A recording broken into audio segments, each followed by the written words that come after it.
Radix, Engenharia e Software, com Rafael Cruz, que é ex-aluno da UFV e atualmente é gerente de projetos na Radix, Engenharia e Software. Convidar então o Rafael para entrar com a gente aqui na live. Boa tarde, Rafael. Boa tarde, pessoal. Tudo bem?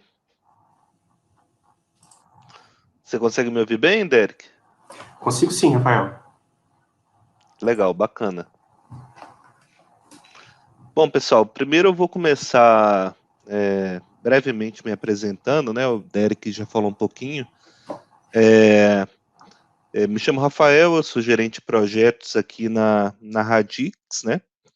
A Radix é uma empresa de engenharia e software e a gente não tem produtos de prateleira, né? A gente desenvolve soluções tecnológicas para a indústria.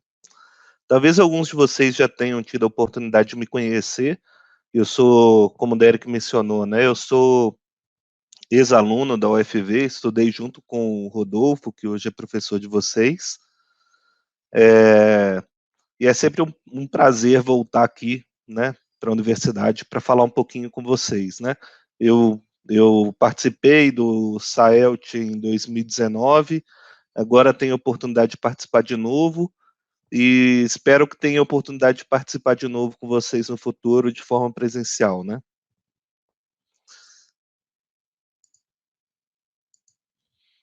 Eu preparei uma apresentação aqui hoje para vocês, pessoal, que eu vou falar um pouquinho da Radix, né? Fazer um overview sobre a empresa, o que é a Radix, com o que a gente trabalha. Eu vou falar também do framework de transformação digital. Em 2019, eu falei muito sobre transformação digital, né? É um tema importante porque as empresas elas estão passando por essa transformação, né? A gente está num momento de mercado em que as empresas que não estão preocupadas com o seu processo de transformação digital já estão com o sentimento de que estão ficando para trás, né? Então, eu vou trazer uma outra abordagem, mas eu vou voltar a trazer esse tema, né? Para discutir o que é feito, quais são as expectativas do mercado, quais são as expectativas da indústria, o que é feito de solução, né? Então eu vou abordar um pouquinho desse tema. E por último, eu separei alguns cases, né? São alguns projetos que a gente fez na Radix. Eu dei preferência para selecionar projetos em que eu gerenciei para eu poder falar um pouco mais de detalhes sobre eles, explicar um pouco melhor e até mesmo responder as dúvidas de vocês, né? Fique à vontade para comentar as dúvidas, né? No final a gente vai passar para eu tentar esclarecer o máximo possível para vocês.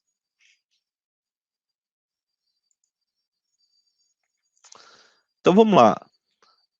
Aqui a gente coloquei o diferencial da Radix, né? A Radix se diferencia pela capacidade de combinar os pilares de tecnologia da informação, tecnologia de operação e engenharia. A Radix é uma empresa, né, como eu mencionei, a gente não vende soluções de prateleira. Por exemplo, igual na Microsoft, você vai contratar o Windows, ou você vai contratar um sistema do SAP. A gente não tem um produto ou uma solução que a gente vende para os nossos clientes. A gente pega um problema, né, uma consultoria, a gente pega um problema do cliente e desenvolve, constrói uma solução em cima disso. E a gente entende que o maior diferencial da Radix nesse mercado, né, é justamente os perfis que a gente tem, que são muito multidisciplinares, né? A gente concilia nas empresas de forma mais tradicional, era muito segregado a parte de TI industrial, né? Parte de TI e TA, né? A TI e a parte de tecnologia da automação. E hoje esses conceitos já se misturam mais, né? Eles se permeiam mais, principalmente pelo processo de transformação, como eu falei, que está impactando a sociedade de forma geral, né? A gente tem as tecnologias de transformação digital impactando o nosso dia a dia com algoritmo do YouTube, algoritmo do TikTok, Uber, aplicativos mobile, e essas tecnologias também têm um impacto grande na indústria em si, né? Então, aqui coloquei aqui como algumas, né, alguns serviços e áreas da TI, né, que é TI industrial, desenvolvimento de software customizado, arquitetura e plataforma de software, Big Data, governança, serviço de suporte. A parte mais que de operação, né, das empresas, que é a automação tradicional, CLP, SCADA, IoT, instrumentação, redes, e a parte mais de engenharia, né, tradicional, engenharia conceitual, estudos especiais, engenharia de projeto, construção e comissionamento de sistemas, né.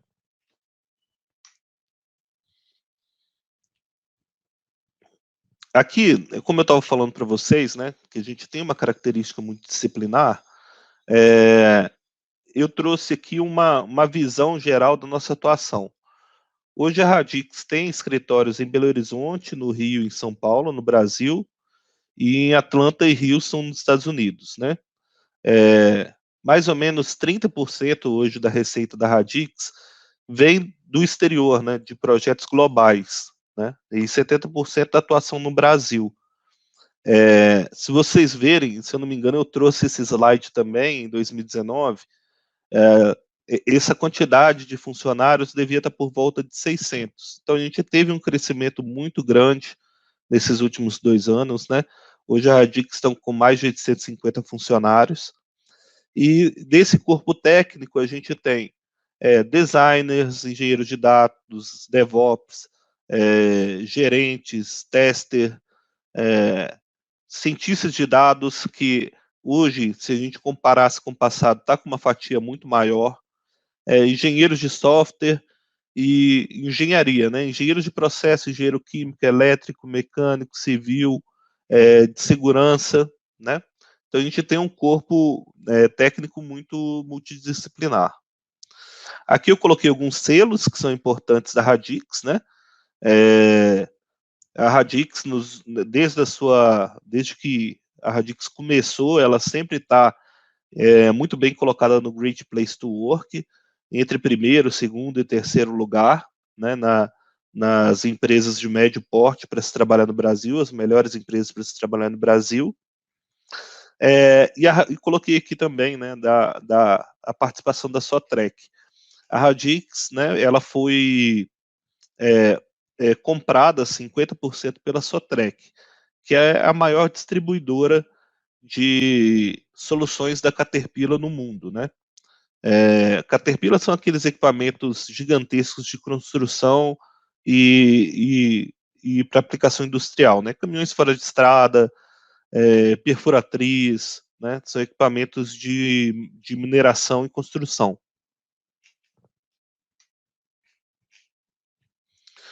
Aqui é a nossa atuação, né? A Radix atende seus clientes globalmente, desenvolvendo soluções em todas as localidades onde tenham operações. Então, a gente realmente tem uma atuação global, né? E aqui eu coloco também algumas das empresas onde a gente, nos Estados Unidos, a gente atende a GP, a nossa atuação no Brasil, atuação na Indonésia, Singapura, né? Os países em que a gente tem projeto, que a gente atua, e um pouco dos clientes que a gente atua em cada um desses países.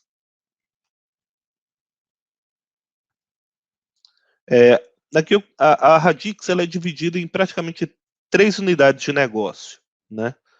A unidade de óleo, gás e energia, que atende especificamente esse setor, né?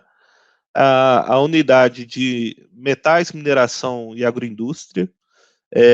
Essa unidade, apesar do nome, ela atende todo o segmento industrial.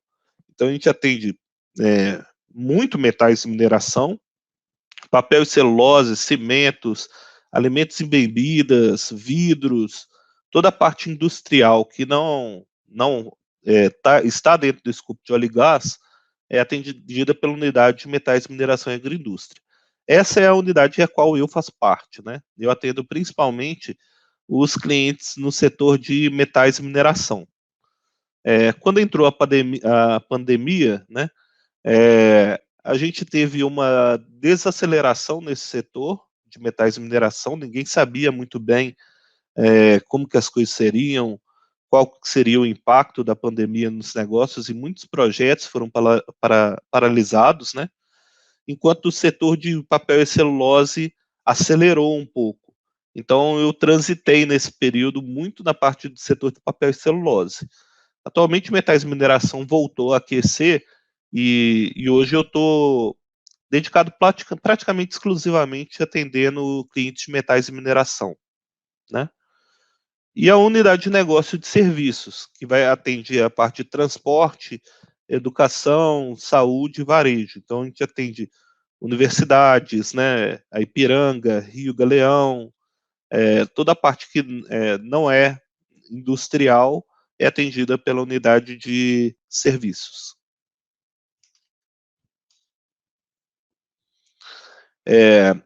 A Radix conta com um ecossistema de parceiros estratégicos para oferecer aos seus clientes as melhores tecnologias existentes no mercado. Então, assim, se a gente pensar no fluxo de informação, no fluxo de dados, né, desde a camada de dados, padronização, ferramental e aplicações de negócio, a gente tem parceiros estratégicos para atender a essas soluções, né? Por exemplo, a Radix é parceira da Microsoft, a gente desenvolve soluções e projetos juntos. Tem uma parceria forte com a Osisoft, que é o principal, né, player do mercado de soluções PINs, e a gente vai falar, eu vou falar um pouquinho de PINs para vocês. Também eu falei em 2019 um pouquinho de PINs, mas é porque o PINs é um sistema que está muito presente nas soluções industriais, né? Principalmente quando a gente está discutindo essa parte de transformação digital, né? Que é como, basicamente, muito da parte de transformação digital leva em conta você fazer uma melhor utilização dos seus dados, das suas informações. E o PINS ele tem um papel fundamental nesse processo, né, de transformação. Aqui, como eu citei, né, eu já tinha falado de alguns, mas aqui alguns parceiros estratégicos da Radix, a Aveva, a Osisoft, que eu falei que é uma dos principais players de PINs, a Schneider, Microsoft e outras empresas, né? Para cada um dos processos, a gente tem alguns parceiros estratégicos.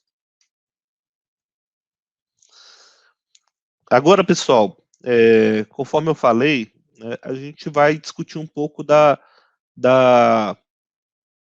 visão da Radix de como digitalizar a indústria, né? Conforme eu falei, até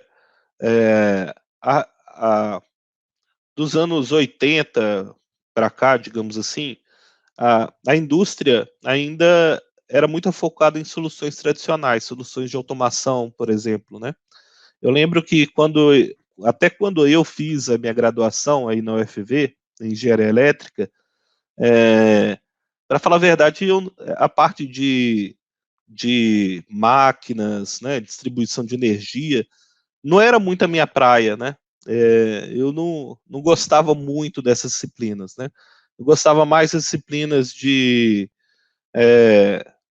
sinais, eu gostava muito de controle, robótica, processamento digital de imagens, que eu fiz aí com o Timóteo, controle avançado, que eu também fiz com o Timóteo, redes neurais, que eu fiz com o Bonato, e quando eu me formei ali para 2012, quando a gente falava de redes neurais, por exemplo, esse era um tema que, assim, a perspectiva de mercado era basicamente só tinha um potencial, pelo menos é o que eu enxergava na época, de atuação na parte de engenharia biomédica, né? Hoje em dia, você vê que até pelo LinkedIn, se você tiver um conhecimento forte de redes neurais, você é assediado o tempo todo, né? Tem 1 milhão de oportunidades, porque realmente essas tecnologias da parte de transformação digital, elas elas cresceram absurdamente e elas invadiram esse espaço industrial, né? As empresas perceberam que conseguiriam tirar valor dessas soluções que antes não era muito claro que se podia aplicar na indústria, e elas tomaram um espaço muito forte, né? E aqui a Radix entende que existem 5 dimensões essenciais a serem contempladas para viabilizar a construção de uma operação inteligente e integrada. Uma abordagem individual nos 6 domínios chaves da indústria tornará possível uma operação inteligente e totalmente integrada ao ecossistema do negócio. Apesar de eu falar que 6 domínios chave, e aqui eu apresento 5, isso aqui é porque eu tirei um, e alguns slides para frente eu volto com um. É porque esse slide eu tirei de uma apresentação que a gente tem do setor de papel e celulose, e aí um dos domínios, né, de interesse de papel e celulose é a parte florestal, né? Então, assim, a gente dá um enfoque, né, nas operações industriais, né, a parte de logística, energia, como que a gente promove o uso eficiente de energia, meio ambiente e segurança, né? São os pilares, né, que são de maior interesse e que precisam, são domínios chaves realmente da indústria, né? O que as indústrias buscam, de forma geral, passam por esses pontos. Como é que, em operações, como é que eu consigo reduzir meus custos? Como é que eu consigo produzir mais? Em logística, né? Como é que eu consigo conciliar as minhas operações, a minha carga de fornecimento para os meus clientes, o uso eficiente de energia elétrica, o meio ambiente, né? Como as preocupações na gestão de resíduos, como que eu consigo reduzir o meu impacto ambiental, e segurança, que é sempre primordial, né? As empresas que têm um senso de responsabilidade, a segurança é imprescindível, né? É realmente um pilar, e que a gente consegue oferecer soluções para trabalhar também a parte de segurança, né? Então, a Radix oferece soluções específicas para suportar cada um dos 6 domínios do negócio. 6, de novo, porque eu estou falando em papel e celulose da parte florestal. Então, assim, naqueles mesmos pilares que a gente acabou de falar, eu coloquei aqui, né? Operações florestais, logística, energia, meio ambiente, operações industriais. E aqui em branco a gente tem a visão das tecnologias, né? As tecnologias que fazem parte desse contexto de transformação, que estão sendo exploradas cada vez mais com as suas aplicações na indústria, né?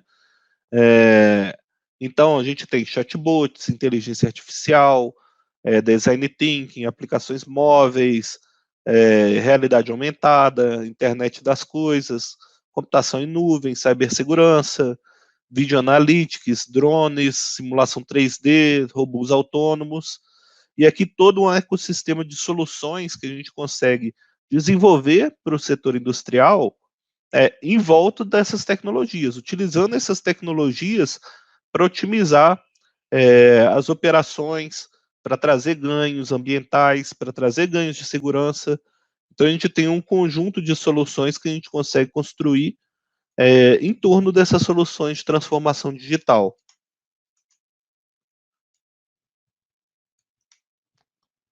Né? E aqui uma visão mais completa, né, de outras soluções que derivam dessas soluções que a gente tem de oferta, aplicando essas ferramentas, essas tecnologias de transformação. Esse slide aqui, para mim, ficou um pouquinho apagado, mas acho que está dando para ver, né? Então, lançando mão de todas as tecnologias inovadoras ligadas à jornada de digitalização da indústria, né? A gente utiliza essas tecnologias, considerando esses pilares, né? Para promover a quarta revolução industrial. utilizar todas essas tecnologias emergentes aplicado dentro dos pilares da indústria para a gente promover realmente uma transformação nas empresas. Então, a Radix entende que a abordagem em processo de transformação digital não se limita ao aporte de tecnologia. Eu estou fazendo transformação digital se eu utilizar Video Analytics simplesmente por usar, né? Não se trata disso, né? Os principais desafios da transformação digital vão além da tecnologia. Por exemplo, né, falta de conhecimento e alinhamento dentro da organização. O que é digital, né? Esse é um conceito que, imagina, né, principalmente no setor industrial e principalmente em algumas áreas do setor industrial, por exemplo, metais e mineração, igual eu falei, eu formei em 2012, né? Quando eu comecei a trabalhar na Radix em 2013, eu entrei como engenheiro júnior, atendendo clientes de metais e mineração, desenvolvendo soluções de tecnologia para metais e mineração. E nessa época, muitos sistemas que rodavam na indústria, né, principalmente os sistemas de. A empresa divide muito em TA e TI. Né? Hoje em dia a gente vê cada vez mais que a TA e a TI estão se mesclando. Mas muitos sistemas que eram da TA, da tecnologia da automação, rodavam ainda em Windows XP. Né? Isso em 2013. Então, você pega essas pessoas, né, e esses segmentos que são tradicionais e começa a falar com eles, olha, você está atrasado, o mundo está virando a chave, se você não se adaptar, você está ficando para trás, mas a pessoa não sabe ainda nem o que é essa transformação digital, o que são essas tecnologias, né? E a gente não pode nem julgar, né? Essas pessoas, elas estão focadas no negócio dela. E, por exemplo, no negócio de uma mineradora, né, de uma empresa, por exemplo, como Vale, Nexa, o negócio delas é extrair minério, né? Não é tecnologia, né? E aí que entra um papel fundamental de ter empresas como a Radix para promover dentro dessas empresas, para que elas não percam o foco do negócio delas, mas que elas consigam usufruir do processo de transformação digital. Né? Banalização do conceito. A paixão pelo remédio por ser mais grave que a doença. Isso aqui entra muito no seguinte, né? Da mesma forma, né, como as empresas agora começaram a se preocupar com promover o seu processo de transformação digital, e muitas empresas sentem que se não fizer isso, estão ficando para trás, às vezes a pessoa não está preocupada exatamente em resolver um problema, mas ela só quer utilizar porque alguém falou para ela que ela precisa utilizar. Eu fiz uma vez um levantamento numa empresa, né? A Radix foi convidada para fazer um levantamento numa empresa de uma solução técnica. Então, eu visitei uma unidade dessa empresa para olhar o processo deles e ver o que poderia ser aplicado de solução para aumentar a eficiência produtiva da linha e tudo mais, né? E eles tinham um desejo de fazer alguma solução de machine learning, mas eles não historiavam dados, né? Então eles nem sabiam o que eles precisavam ou o que era aquilo. Eles só queriam ter, porque está todo mundo falando o que está fazendo, né? Sem se preocupar com o problema que eles quisessem resolver, ou, ou qual que é a utilidade daquilo, ou como que eu me preparo para aquilo, né? Incerteza em relação aos benefícios econômicos de investimento digital e dificuldade de mensurá-los, né? Então, realmente, se eu fizer uma solução, ela vai me dar retorno, né? Aqui, por exemplo, eu vou ilustrar um sistema de manutenção preditiva, né? Eu quero prever quando que um equipamento vai quebrar. Eu consigo mensurar quanto que isso vai me retornar de investimento? Como é que eu tenho certeza que eu consegui prevenir que aquele equipamento quebrasse porque eu atuei antes? O evento não aconteceu, né? Então, existem uns pontos de incerteza que a gente precisa ajudar as empresas a entender e esclarecer o benefício de aplicar esse tipo de solução. Falta de cultura digital e treinamento também passa pelo primeiro que eu falei, né, de falta de conhecimento e alinhamento, e falta de apoio e liderança da alta administração. Às vezes a gente vê muitas pessoas jovens, né, entrando na indústria, né, entrando no mercado em si. Vocês com certeza vão fazer parte disso, né? Quando vocês começarem a entrar para o mercado, que já entra com uma cabeça mais aberta. Já vieram numa geração que isso está muito presente na nossa vida, né? Mas às vezes a equipe que está na parte da liderança da sua empresa, ela não tem essa mesma visão. Então, precisa também num processo de transformação da cultura da empresa, né?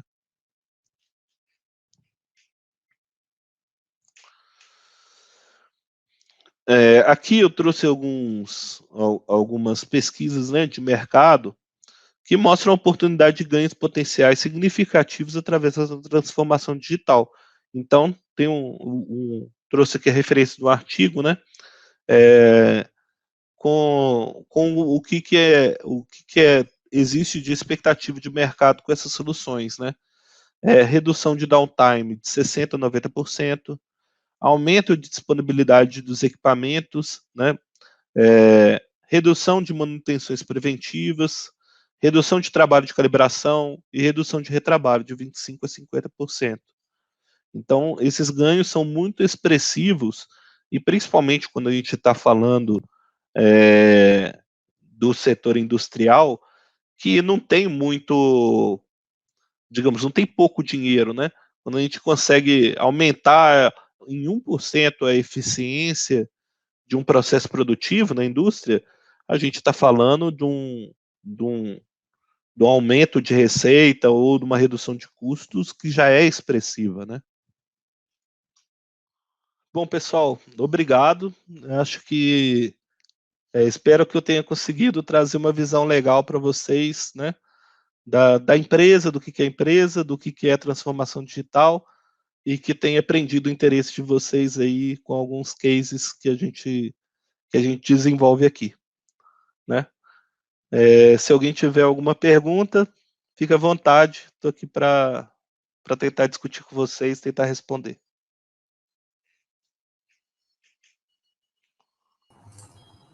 Muito obrigado pela palestra, Rafael. Estamos esperando as perguntas do pessoal aqui, alguns comentários já. Professor Rodolfo, ótima palestra. Pessoal rindo aqui que não sabia que o Brandão era o Timóteo. Pois é, o Rodolfo comentou aqui antes. Eu também não sabia dessa, não. É muito bacana você ter apresentado isso. Ontem já tivemos algumas palestras, né, na área de tecnologia. Tivemos uma palestra com o Diogo, Caterine e Lucas, de transformação digital, do Daniel também. A Poliana também. Foi interessante quando você falou da parte de que muitas vezes o empregador também quer aplicar aquilo, mas nem tem tanta noção de onde aplicar, né? O que fazer com aquela técnica. E a Poliana mesmo falou que é necessário saber ao certo onde aplicar, né? Não é só estudar e querer usar em tudo. Aí, exatamente, né? Nas palavras dela, é matar uma mosca com canhão, né? É isso mesmo, utilizar a ferramenta certa para o tipo de problema certo, né? Na hora que a gente tenta aplicar um algoritmo ou uma técnica num problema que é super simples ou que eu poderia resolver de outra forma, isso impacta, às vezes eu não vou ter a melhor solução, eu aumento meus custos, né? Não faz realmente sentido. Então, o ideal é que a gente adeque a ferramenta para o tipo do problema. Exatamente. Legal também você ter trazido essa evolução do projeto de 2019 aí, né, para a gente A gente da UFV que acompanhou o último SAESA. Bacana. Ó, a gente já tem algumas perguntas aqui. Vou apresentar primeiro a do Alexandre Caldeira. Para quem está interessado em inserção no mercado de tecnologia, você tem dicas? Para quem está interessado em inserção no mercado de tecnologia, dicas para inserção. Olha, eu acho que, assim, atualmente, principalmente, né, as áreas que... Isso vai depender se você gosta dessas áreas também, né? Igual eu falei, quando eu estava na graduação, eu já tinha certa afinidade mais com essa área de programação, eu tinha afinidade com a área de sinais. Então, eu acho que você deve seguir esses caminhos, primeiro se você tem um desejo, uma afinidade para essa área, né? E aí eu acho que, assim, a área de machine learning, de engenharia de dados e de ciência de dados, são áreas que estão muito fortes. Igual eu falei, as empresas têm assediado realmente esse tipo de profissional, né? Desenvolvedor de software também, a empresa está laçando o desenvolvedor de software, e eu acho que é um conhecimento que, aqui, por exemplo, a Radix, até a gente tem uma cultura dos desenvolvedores de software ter formação em engenharia, né? São menos cientistas da computação e mais engenheiros.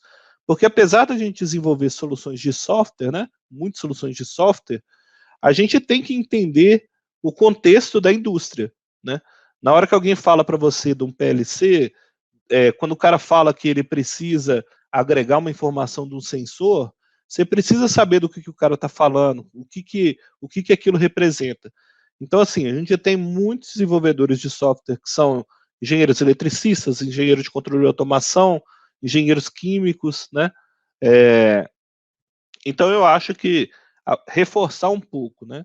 Até em vista que isso é uma área que tem muito pouco no nosso curso de graduação aí na elétrica da UFV, mas a parte de programação, estudar um pouco mais de programação, de desenvolvimento de software, é algo que vai ajudar, com certeza, a ingressar no mercado, né? A seguir uma carreira, por exemplo, né, na área que a gente trabalha, que a gente desenvolve. Muito bom. Fico feliz em saber, porque eu mesmo sou um dos interessados nessa área, tenho muitos amigos que até se perguntavam se seria bom trocar de curso, porque gosta muito de programação, gosta muito dessa área, se ciência da computação seria mais interessante, mas fico muito feliz em saber, então. Entrando aqui na pergunta do Rafael, ele pergunta: que formação adicional o engenheiro eletricista precisa para atuar nessa área de software? Olha, olhando para... Você ter um complemento da sua formação é sempre interessante, né? A gente não pode menosprezar você seguir, complementar com uma formação de uma pós-graduação ou algum curso na área. Mas, sendo bem sincero, eu não acho que você tenha necessariamente que ingressar em um outro curso para você poder complementar e atuar com o desenvolvimento de software, né? Precisa ter um pouco de força de vontade, um pouco de direcionamento, de estudar, né, o tema e aprender um pouco por conta própria, né? Entender os conceitos do desenvolvimento de software, né? Tanto da parte que é o que a gente vê na graduação, ter bem os conceitos de programação orientada a objeto, né, de o que é uma inversão de controle, uma injeção de dependência, ter a parte, né, mais formal, e depois estudar um pouco da parte tecnológica, como que hoje em dia a gente praticamente não se desenvolve mais software desktop, tudo é desenvolvimento web, né?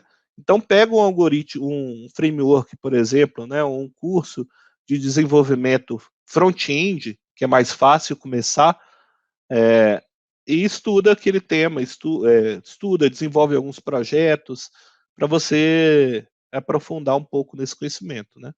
Isso eu estou falando, assim, digamos, extra graduação, mas se você estiver pensando, olha, eu estou no curso agora, como que eu complemento para eu melhorar minha formação?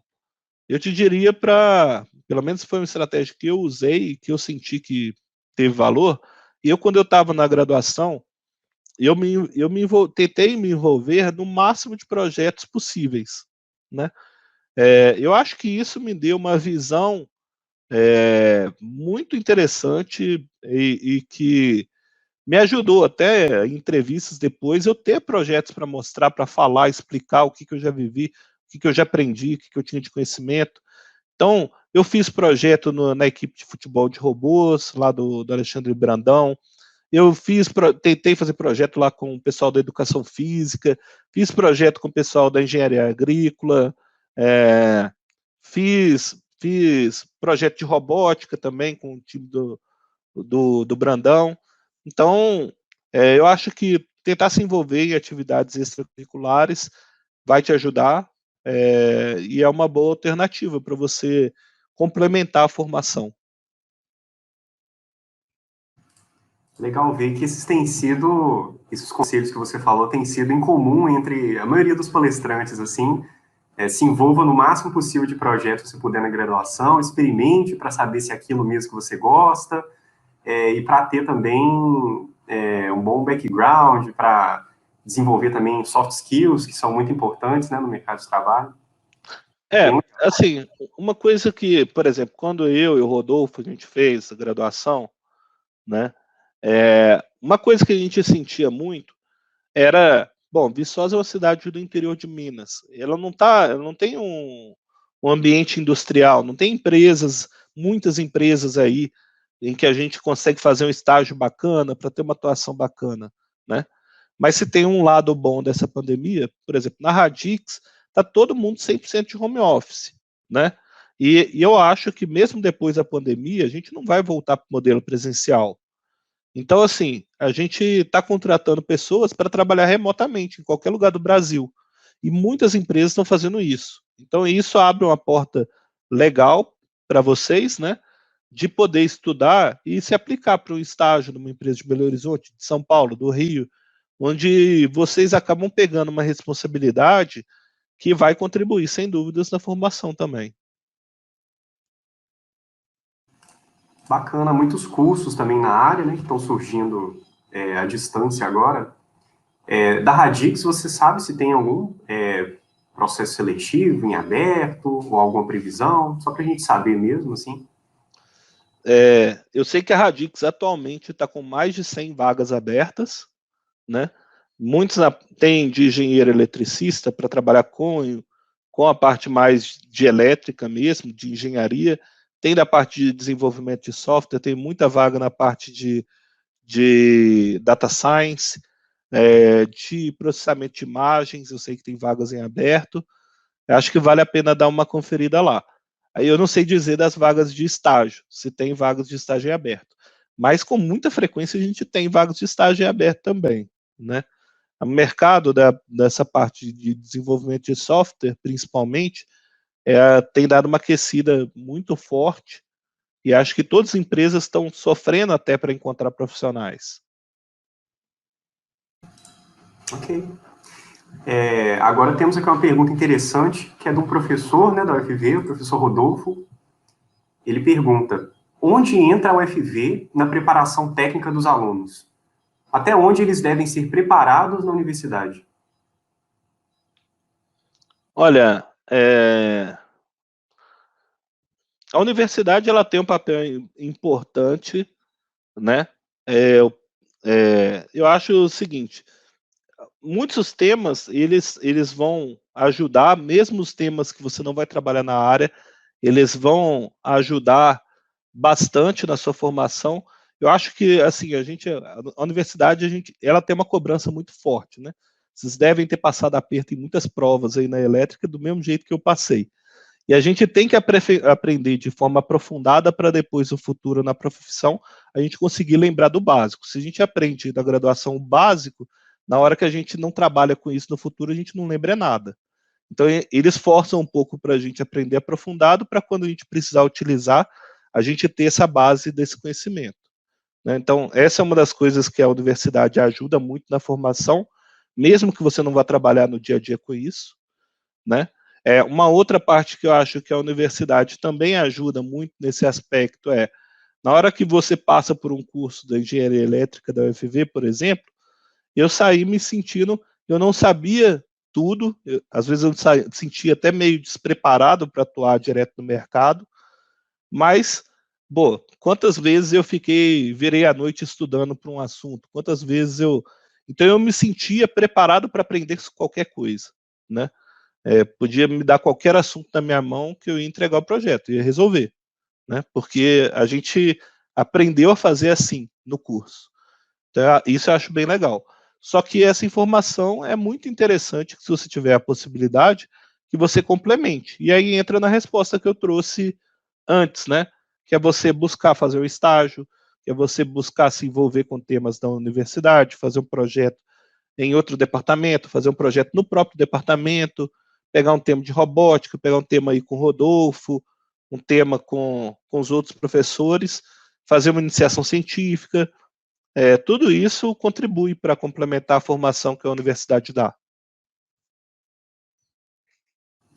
Lembrando que, igual foi dito antes, até pelo Alexandre, que estava apresentando o simpósio aqui, que na UFV agora, por exemplo, tem alguns projetos novos dentro do DEL, né, por exemplo, no NIAS, que tem um pessoal montando uma equipe aí para resolver desafios no Kaggle, né, na área de ciência de dados, que é bem legal também, é uma oportunidade para já treinando isso, fazer um contato com o pessoal também que se interessa, né? Com certeza, né?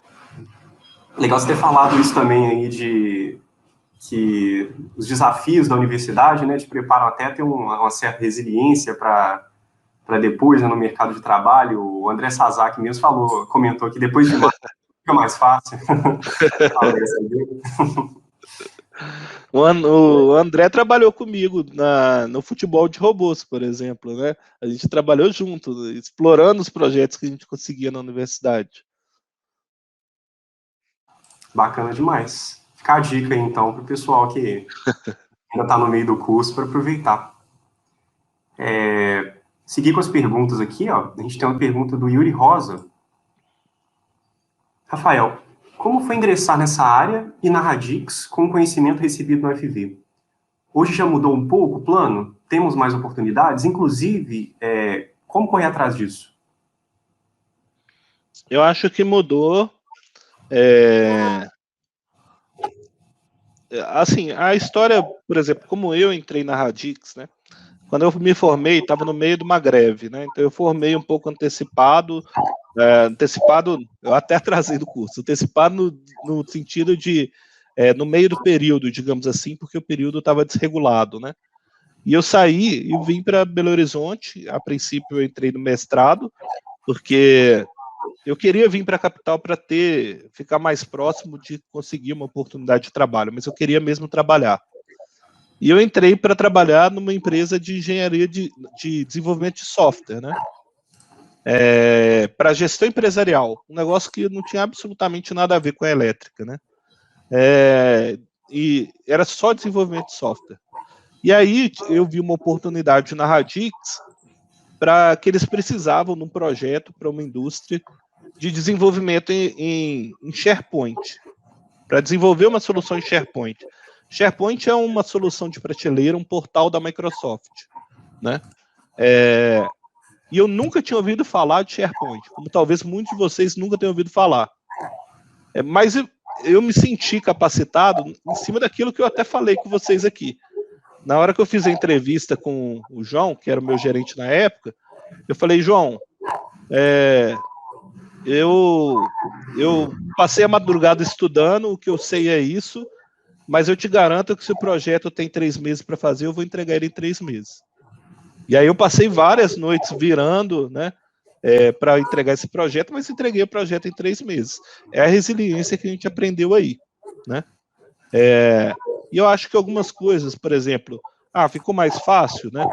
Alguns pontos. Esse fato de estar remoto, eu acho que já é um ponto que deixou mais fácil. Hoje, se você consegue estudar, consegue entrar num estágio, isso vai ajudar muito para sua formação, né? Então, eu acho que é interessante vocês explorarem isso e tentarem buscar estágio, né? Por isso que e aí eu acho que entra uma parte interessante, que é o seguinte, eu até falei em 2019 sobre isso, que também teve uma pergunta nesse sentido. Você vai fazer uma entrevista, né? Eu já entrevistei bastante gente. E aí a pessoa está interessada em saber o que você tem de conhecimento, até para saber, por mais que o estágio seja um negócio que você entra para aprender, mas até para saber o que você não sabe que você precisa trabalhar lá dentro da empresa, né? E aí é muito interessante que na entrevista você tenha projeto para contar. Não precisa ser um projeto de outra empresa, pode ser um projeto que você fez pessoal, no GitHub, que você fez num trabalho voluntário, no NIAS, no BDP, na equipe do Rodolfo, mas que você tenha um projeto técnico que você desenvolveu, falando, eu fiz isso, isso e isso, aqui eu usei isso por causa disso, eu escolhi essa tecnologia em detrimento dessa por causa disso. Então, além da formação, né? Porque o cara não vai te perguntar sobre o que você viu nas disciplinas. Vai perguntar qual a experiência que você teve colocando a mão na massa. E aí que entra a importância de você tentar complementar a formação, né?